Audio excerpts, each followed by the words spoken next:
এই দোয়াটা পড়ার দরকার আছে না নাই? সকালবেলা যদি পড়েন 3 বার, সারাদিন তারা আপনার জন্য মাগফিরাতের দোয়া করবে। আর ওই দিন ইন্তেকাল করলে আল্লাহ তাআলা শহীদ হিসেবে আপনাকে কিয়ামতের দিন দাঁড় করাবে। আবার সন্ধ্যাবেলায় যদি পড়েন, সারা রাতের জন্য 70,000 ফেরেশতা মাগফিরাতের দোয়া করবে। ওই রাতে মারা গেলে শাহাদাতের মৃত্যু নসিব হয়ে যাবে।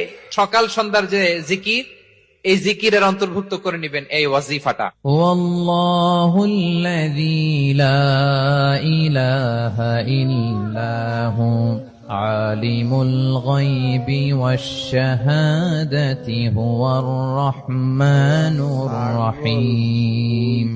والله الذي لا إله إلا هو الملك القدوس السلام المؤمن المهيمن العزيز الجبار المتكبر سبحان الله عما يشركون.